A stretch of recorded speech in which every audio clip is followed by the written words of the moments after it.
Bem-vindos à segunda sessão do Cuidadores à Conversa. Hoje temos connosco a professora Cristiane Silva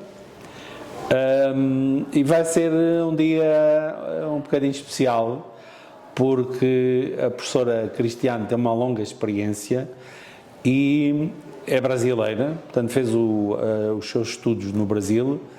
E eu vou-lhe pedir para ela se apresentar e falar um bocadinho da sua experiência para que quem está lá em casa possa perceber também de uma forma mais aprofundada que as pessoas que nós aqui trazemos são pessoas que realmente conhecem muito bem as áreas de que vêm falar e podem dar uma ajuda quer aos cuidadores familiares, quer aos cuidadores profissionais, depois já vamos falar disso mais à frente. Cristiane, é um prazer ter lá aqui. Gostava que falasse um bocadinho da sua formação, da sua experiência, no fundo, como é que chegou até aqui? É longo. Bom, primeiro eu queria agradecer ao professor José Manuel pelo convite e participar aqui dessa conversa no Caregivers. É bastante importante que a gente possa levar informação para o maior número de pessoas e... Pronto, sendo aqui Portugal e também outras pessoas de outros lugares no Brasil podem acessar esse nosso bate-papo hoje, né? Então, muito obrigada. E também muito obrigada porque o senhor é um grande responsável por eu estar aqui em Portugal. Uma pessoa que acreditou no meu potencial. Pronto, eu sou enfermeira de formação, né? Sou graduada e licenciada no Brasil e agora também aqui em Portugal em enfermagem. Todo o meu percurso de vida profissional sempre foi trabalhando em clínica médica, médico-cirúrgica, sempre também um pouquinho em saúde coletiva, mas sempre com adultos. Nunca trabalhei em pediatria, nem em maternidade, nada disso. E nos últimos 5 anos, antes de vir para cá, antes de vir para Portugal, eu tive uma consultoria em saúde e que fazia um trabalho junto a uma clínica de cuidados paliativos, onde a gente teve um contato muito grande com um tipo de cuidador muito especial, né? Quer de crianças e quer de idosos. Ela também tinha crianças e tinha adultos e idosos, enfim, numa situação bastante específica, que eram cuidados de média, de alta complexidade, de pessoas que às vezes ficaram anos, principalmente crianças, né? Anos às vezes a rodar para lá e para cá sem ter para onde ir, porque o sistema de saúde não dá resposta a essas pessoas que precisam de um auxílio de forma crônica. É mais difícil do que quando é por um período de reabilitação, qualquer coisa que o valha. E pela complexidade também às vezes não conseguiam manter essas pessoas em casa. Então foi aí que eu tive um contato maior com o cuidador, porque embora eles estivessem numa clínica especializada, com equipa multiprofissional 24/24, 7/7, os cuidadores estavam presentes o tempo todo. E aí a gente vivenciou muito sofrimento. Muito sofrimento emocional, muito estresse, famílias que às vezes não têm estrutura, não tinham estrutura mesmo e acabavam se deteriorando por conta dessa excesso, dessa carga, enfim, foi bastante importante essa vivência que a gente teve lá e tinha que dar apoio de alguma forma, não é? Isso tem sido bastante comum, quer no Brasil, quer aqui em Portugal. Nem todos têm acesso a um sistema de saúde com capacidade para cuidar integralmente das pessoas. E às vezes as pessoas também não querem, né? Querem estar nas suas casas, no seu domicílio, com a sua família, o que acaba impondo aí um ritmo de trabalho, que não é bem trabalho, que a gente vai falar daqui a pouco, não é? E não é.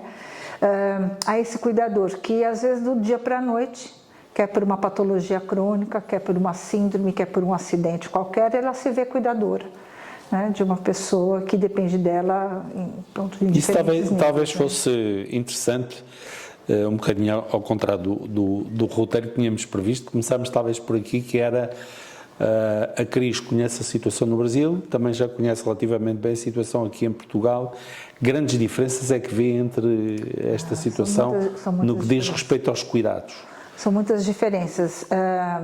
Pronto, eu estou aqui há 6 anos e aqui em Portugal assumi aqui junto à Escola Santa Maria a área específica do adulto e do envelhecimento em vários projetos, não só nas unidades curriculares aqui, na licenciatura em enfermagem.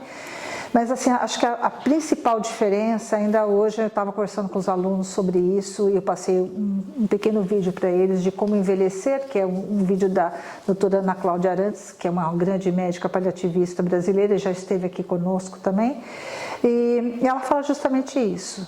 Com o crescimento da população, né, da população envelhecida no mundo inteiro, mas especialmente no Brasil, isso vai crescer exponencialmente. Não se tem uma estrutura mínima como tem aqui em Portugal. Aqui em Portugal a gente tem uma realidade a possibilidade de alguma forma, e até com o apoio da Segurança Social, quer dizer, um subsídio financeiro, ir para um residencial, um lar, uma ERP, como chamam aqui. Temos hoje o estatuto, né, do cuidador informal, que eu acho que isso é bastante importante aqui, a gente tem essa preocupação, embora não seja talvez o suficiente também pelo volume proporcionalmente de idosos que nós temos aqui. Temos também alguns apoios de vida independente, né? Eu acho que isso é super importante. No Brasil isso não existe, mas não na medida e na proporção necessária. Então você vai encontrar isso, por exemplo, numa grande cidade, como São Paulo, Rio de Janeiro, Minas, né? Ali no sul, sudeste, você encontra esses apoios, mas que tem um custo altíssimo, que diria que é proibitivo para a maioria das famílias brasileiras. Não tem como você manter um idoso que vai te custar no mínimo 7, 8 salários mínimos, que é o custo médio de uma clínica razoável. E se você não tiver condição de colocar essa pessoa, ou idoso, uma pessoa que tem uma cronicidade numa instituição como essa, os apoios para cuidado em domicílio ainda são muito escassos no Brasil. Basicamente não existe, por exemplo, uma coisa simples, eu preciso de um penso, por exemplo. Eu sou uma pessoa que tenho úlceras e preciso de um penso e preciso que isso seja feito por um enfermeiro da área da OSF, né, da saúde da família. Ela tem que ir lá. Se ela não for lá, não tem ninguém que venha à casa dela fazer. É muito difícil. A gente tem saúde da família, tem médico de família, mas não na quantidade necessária. O que eles fazem hoje... eu acho que isso também é algo que fez diferença, é capacitar os agentes comunitários. Alguns postos de saúde que funcionam como unidade de saúde da família, eles capacitam pessoas da comunidade, pessoas que são moradores ali, que e precisam também trabalhar e eles são pagos para isso, né? Eles capacitam para essas pessoas fazerem algum tipo de apoio, para fazerem os rastreios, por exemplo, porque é a única forma que você tem de subsidiar e dar conta daquela demanda que é enorme, né? Só uma comunidade mais carente, como nós temos no São Paulo e no Rio mesmo, as grandes comunidades que eles antigamente chamavam de favelas, agora a gente não chama mais assim, é a enormidade de gente, às vezes você tem 2, 3 unidades de saúde para atender toda aquela população, entre idosos, entre adultos e crianças. Portanto, apesar de tudo, a situação em Portugal está Eu acho melhor, que Portugal, eu acho que escolhi um bom lugar para viver e envelhecer, não é? A qualidade de vida em Portugal, embora a gente tenha toda essa questão de isolamento e no interior de Portugal os acessos não são tão fáceis, não é? Ainda mais uma área mais rural. A gente também precisa levar os profissionais de saúde e cuidadores para essa área, capacitar as pessoas nesse sentido da comunidade, mas é incomparável com a situação brasileira, né? Não tem comparação. Depois vamos voltar a este tema um bocadinho mais à frente, que eu gostava de lhe fazer algumas perguntas também para clarificar alguns aspectos, mas íamos agora um bocadinho entrar mais na questão dos cuidadores. Claro. E do debate sobre os cuidadores. Como sabe, aqui em Portugal, já referenciou isso, atualmente existe um estatuto do cuidador informal e do meu ponto de vista tem havido alguma subvalorização daquilo que diz respeito aos cuidadores formais. Portanto, tem-se dado muito relevo e bem à situação dos cuidadores informais, mas de alguma forma não se tem também tocado tanto na questão dos cuidadores formais. De qualquer maneira, gostava do seu comentário sobre aquilo que, na opinião da Cris, é mais relevante na caracterização dos cuidadores familiares, que de uma forma geral aí se chamam informais. Sim, que até existe um pouco de confusão nas determinações, né? O que seria informal? Não é? O que seria informal? E que alguns preferem chamar de cuidados familiares ou amigos, né? Eu estava lendo, até para me preparar um pouco para esse nosso encontro, essa nossa conversa, eu gostei muito de algo que eu li que eu acho que talvez faça alguma diferença, né?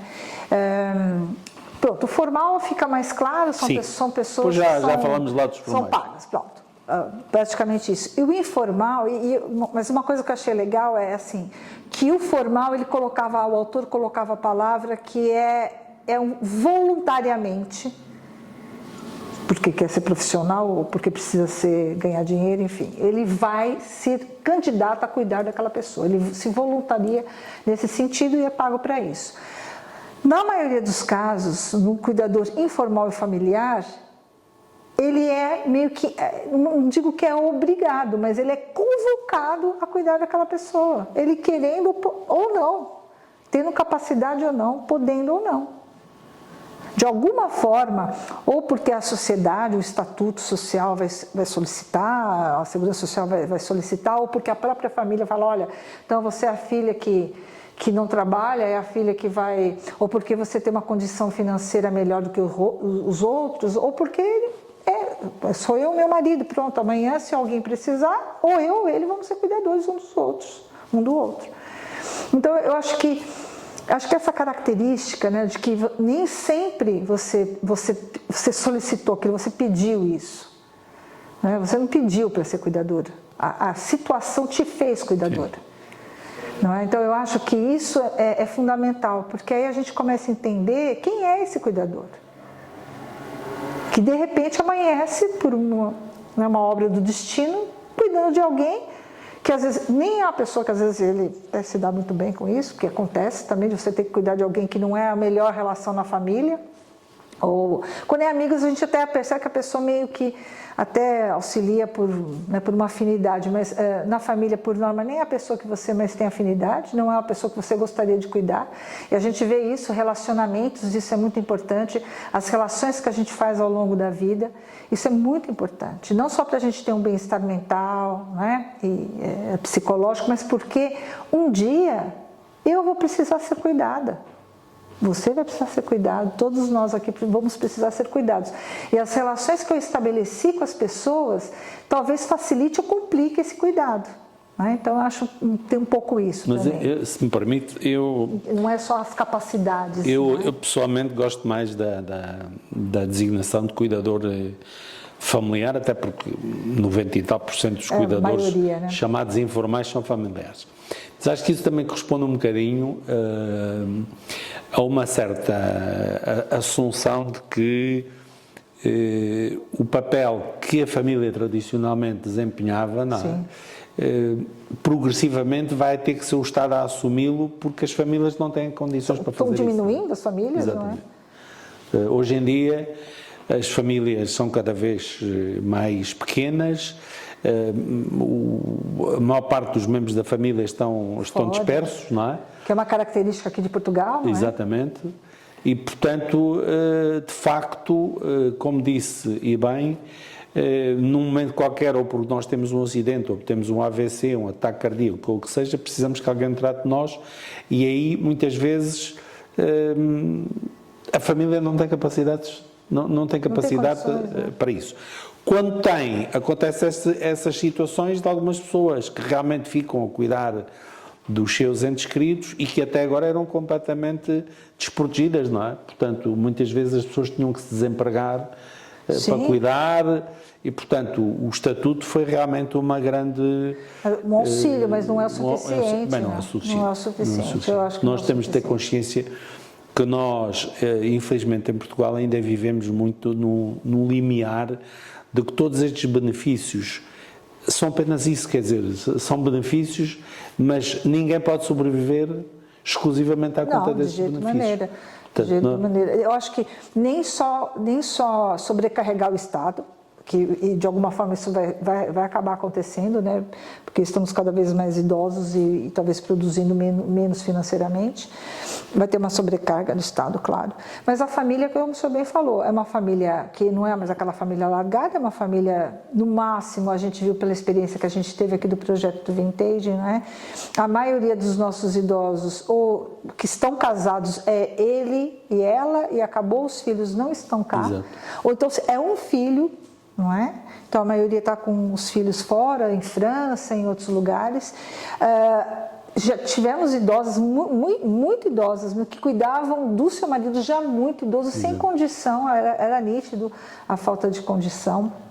Aqui a gente tem relatos, por exemplo, de quem está trabalhando na comunidade, com outros colegas professores aqui que ainda estão a trabalhar na comunidade, de relatos mesmo de ter que pedir intervenção social, porque não há condição, né? O idoso, quando chega àquela consulta, ele chega com um aspecto lamentável, começando até pela própria higiene, não é? E quando você faz a visita domiciliar, quem cuida está igual. Está igual, então você precisa ter a intervenção do Estado. Às vezes você chama a família, às vezes os irmãos nem se entendem, então cada um para um lado, não querem saber, eu cuido no mês ímpar, ele cuida no mês par. A gente já ouviu isso aqui. Porque ele cuida no mês ímpar, eu cuido no mês par. Exato. Quer dizer, eu acho que é necessário a gente ter profissionais com capacidade de cuidar e que não precisam ser cuidados complexos. Para cuidados complexos, de média, de alta complexidade, a gente tem um sistema de saúde, né, integrado, que eu acho que é muito bom, que dá a resposta necessária, né, nos internamentos, nas reabilitações. Eu acho que isso, os cuidados intermediários aqui em Portugal foi um grande ganho. Hoje a gente começa a ter um alargamento dos cuidados paliativos, que é incrível. Eu acho que dá um suporte muito grande para as pessoas. Mas a gente vai precisar de ter pessoas com capacidades mínimas de cuidar do dia a dia das pessoas, de suportar as pessoas nas suas necessidades de vida diária, né? Às vezes para fazer um auxílio a gente viu isso na pandemia, não é? Que os idosos não conseguiam, não tinha ninguém para fazer uma compra, para ir no mercado, para pegar uma medicação, coisas do dia a dia mesmo, né? Para inseri-los, para que eles possam também ter a sua autonomia preservada. Eu acho que não só os idosos, mas todos aqueles que dependem do outro, né? Eu preciso de cuidado porque eu dependo de alguma forma, em maior ou menor grau, de alguém para fazer alguma coisa por mim. Né? Mas é importante que, enquanto eu puder manter, eu posso depender, mas eu posso ter a minha autonomia preservada, dizer quando eu quero que faça isso, como eu quero. Às vezes não preciso de grandes estruturas para esse apoio. Então, os apoios domiciliares precisam ser alargados aqui em Portugal, né? A gente sabe que as pessoas também precisam ser capacitadas de uma outra forma. Esses cuidadores não precisa ninguém ter nível universitário, né? Como a gente bem fala. Mas não lhe parece, né? que às vezes um dos aspectos aqui em Portugal que precisava de ser melhorado são as respostas de proximidade. Não lhe parece que às vezes há um bocado, quer dizer, há muitos serviços, às vezes até há serviços duplicados, mas quando nós pomos o peso no cuidador ou na cuidadora, normalmente são cuidadoras, parece que, pronto, descansamos, o Estado garante o mínimo de remuneração para aquela pessoa e lavamos daí as mãos. E as respostas continuam a não ser eficazes. Não será necessário encontrar mais respostas mais dentro da comunidade? Sim, eu não tenho dúvida disso. A gente precisa começar a capacitar pessoas com, claro, com nível mínimo de literacia, não é? Para poder compreender o que estão falando, porque uma das competências, não é, que a gente tem que ter do cuidador, seja ele formal ou informal, é a responsabilidade, é a iniciativa, é a capacidade de autoconhecimento, de autocuidado. Não é? Então, isso é importante. Então, as pessoas não precisam ter grandes formações. Podem ser pessoas que têm disponibilidade, que possam ser remuneradas para tal, que eu acho que seria justo, e que podiam dar um apoio na sua comunidade local. Por exemplo, nós atualmente temos já esses dados, a PSP, a GNR fazem levantamentos da população que vive sozinha, etc. Mas depois o que é que se faz com esses elementos? Nada, né? Não se faz nada. Não se faz nada, né? E se a gente ficar contando só como voluntariado, a gente sabe a dificuldade que a gente teve aqui no Caregivers, no Cuidados for All, que a gente bem tentou, né? A Raquel ainda falou no último encontro de vocês também, a doutora Raquel falou sobre essa questão que, pronto, boa vontade a gente tem, as pessoas se candidatam, mas quando chega na hora de você determinar, olha, precisamos de um cuidador, de alguém que faça companhia ou que dê uma estrutura mínima, tal dia, tal horário, em tal local, você não acha, não acha. É muito difícil. É muito difícil, porque é uma responsabilidade muito grande. E é uma área de trabalho muito complexa. É uma área, às vezes, e também, por exemplo, essa experiência dos agentes comunitários no Brasil, vamos dizer assim, a gente podia, vezes, cuidador, mas é um agente comunitário, claro, né? Que são pessoas que foram treinadas por profissionais de saúde para agir na comunidade, para dar suporte. Na sua comunidade, eles são bem aceitos, porque são pessoas conhecidas. Porque uma coisa é falar, tá bom, senhor José Manuel, então, no dia tal, vai a Dona Maria cuidar do senhor. Você nunca viu a Dona Maria está fazendo o maior favor, está indo com o maior carinho, com a maior atenção, mas pode gerar uma insegurança, não é? A gente sabe, a pessoa fala, vai receber alguém que eu nunca vi, não sei quem é, o filho liga e fala, mas quem é que está indo cuidar? Não sei. Não é bem assim, e a gente sabe que hoje em dia realmente há motivo para ter essa preocupação. Agora, se alguém da sua comunidade, né, vizinhos, vizinhas, pessoas que você conhece e que têm essa formação mínima e que estão autorizadas, né, por organizações governamentais ou não governamentais, enfim, num projeto desse, facilita. Olha, então, sabe aquela sua vizinha, dona Joana? Então, ela está treinada, ela pode ficar com o senhor tal dia, ela pode fazer um penso, ela pode ajudar numa mobilização qualquer, não é? Enfim, ajustar a medicação, coisa simples, né? Às vezes a pessoa precisa só que você vá lá e separe a medicação da semana. Exato. Só. Não é muito mais do que isso. Organize ali uma roupa, organize algumas coisas, deixe aquele ambiente habitável, ou faça uma vigilância, se você, né, vai de vez em quando ver se está tomando a medicação correta, enfim, coisas muito simples, né? Ver se está tomando banho no dia, é uma vez por semana, mas você está tomando naquela semana, não é? E às vezes é uma pessoa que você já conhece, é do seu convívio, pelo menos ali na sua comunidade, isso tem outro peso, principalmente se a gente falar tirando, assim, nas áreas mais afastadas, que fica ainda mais difícil você ter essas pessoas. Então, se você tem uma pessoa, um agente comunitário que pode, por exemplo, num projeto, numa determinada área, não é? Ele fica responsável em realizar essa visita, fazer algumas vigilâncias, fazer alguns apoios, não é?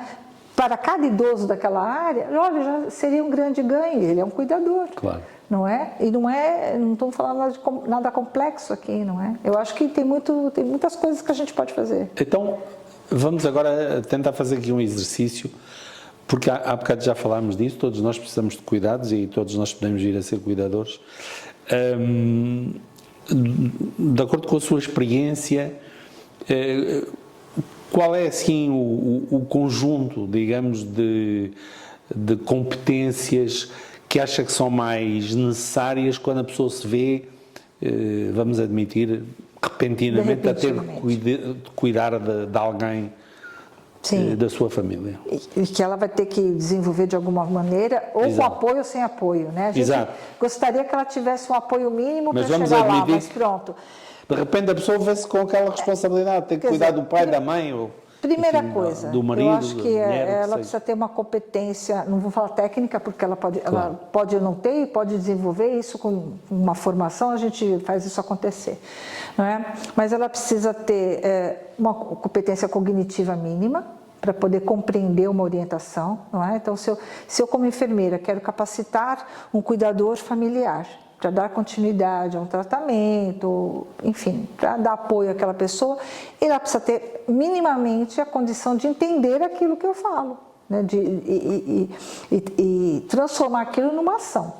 É cognição a nível de entendimento, pensamento e movimento. Ela precisa fazer essa transformação, começa por aí. Depois a competência física.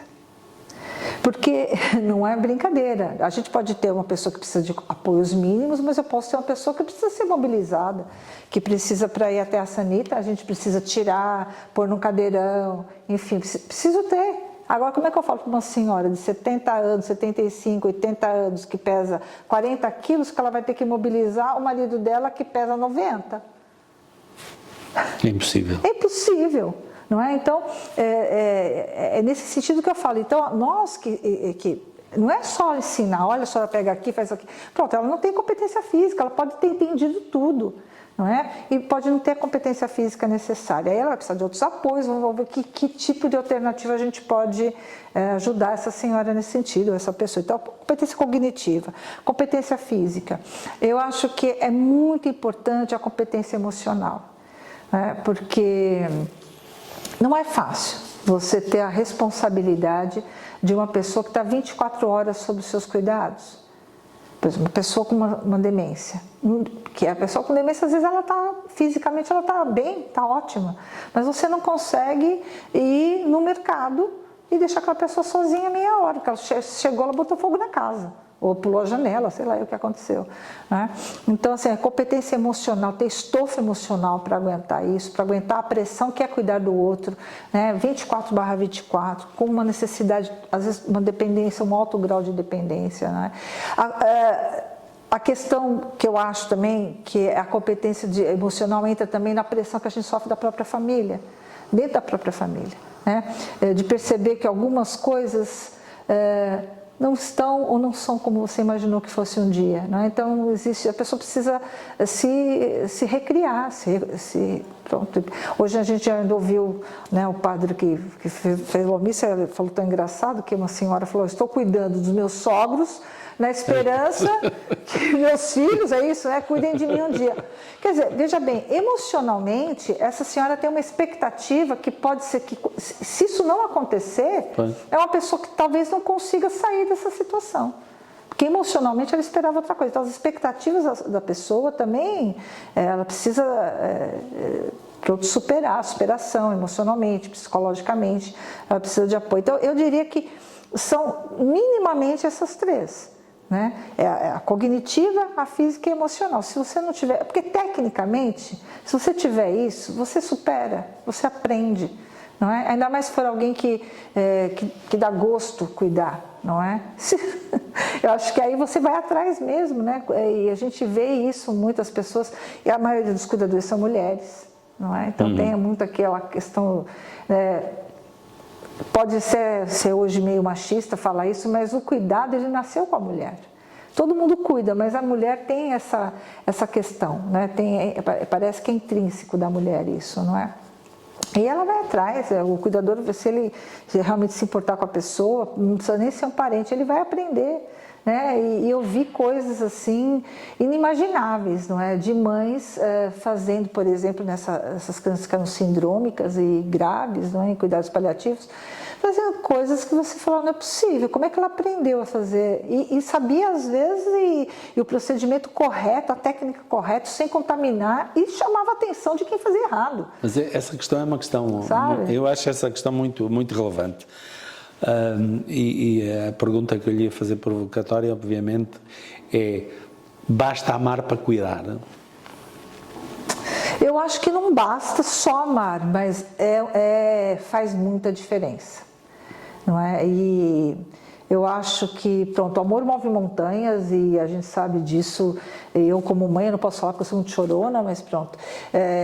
A gente faz qualquer coisa por um filho, né? Você faz qualquer coisa por um filho, por uma pessoa. Eu perdi minha mãe, eu fui cuidadora, né? Pessoalmente fui cuidadora com 27 anos, minha mãe tinha 47.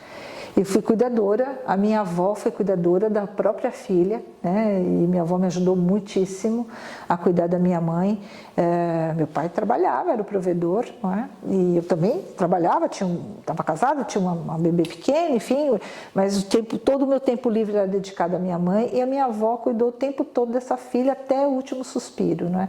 Então, assim, eu acho assim, quando há amor, é melhor para a gente porque a gente faz porque ama, mas para quem está recebendo aquele cuidado, claro que faz diferença, não é? Você receber o cuidado com amor. Mas a minha pergunta era um bocadinho diferente, que era assim: eu tenho, por razões até familiares, tenho estado envolvido numa situação em que Eu tenho testemunhado que as pessoas às vezes se convencem que basta amar para saber tratar das pessoas. Não é uma basta. coisa um bocadinho diferente. Não. Exatamente. É fundamental. É fundamental. Eu acho que o amor move montanhas, mas só amar também não adianta. É o que eu falei. Eu posso amar, mas eu não tenho competência de iniciativa, eu não aprendo, eu não vou atrás do que, eu não sou pouco realista. Não é? Porque também tem isso, às vezes as pessoas criam muitas expectativas, o que a gente falou, por exemplo, cuido para ser cuidado, e cria uma expectativa que só o amor vai bastar, não é? E só o meu exemplo vai bastar, e isso não basta, não é? As pessoas precisam querer fazer aquilo, se habilitarem, ter expectativas realistas sobre pronto, até onde eu posso ir, o que eu posso fazer. Se recusam a aceitar a situação em que a pessoa cuidada está, num certo negacionismo relativamente à situação real das pessoas. E acho que isso acaba por ser mais negativo porque as pessoas não se convencem da verdadeira situação em que a outra pessoa está, da expectativa que existe relativamente ao futuro e não se adequam nem adequam as condições do cuidado à situação real que têm, quer dizer... Porque é importante a gente dar o melhor cuidado, né, enquanto for possível dar. Não adianta você ter expectativas irreais, mas eu acho também que, às vezes eu faço um pouco de meia-culpa, porque acho que nós profissionais de saúde, que às vezes temos essa responsabilidade de aterrar a pessoa, né? Falar, olha, peraí, vem cá que eu vou te dizer como é que as coisas realmente funcionam aqui, o que a gente pode fazer. Eu não sei, né? Acho que nem sempre isso é conversado abertamente, acho que ainda a gente tem muito tabu e eu sinto isso tanto aqui em Portugal como no Brasil, a gente tem o tabu em ser realista com determinadas questões e eu vou falar muito francamente relativamente à morte. Não é? Como se a morte fosse algo que fosse, não vai acontecer, não vai acontecer para todo mundo, não é? Vai acontecer para todos nós. E quando eu acho que o cuidador, principalmente numa situação de cronicidade e doenças mais graves, mais pesadas, às vezes a pessoa não quer nem encarar essa possibilidade, quando às vezes a morte seria até, pronto, seria o fim daquele sofrimento, penso assim, não é?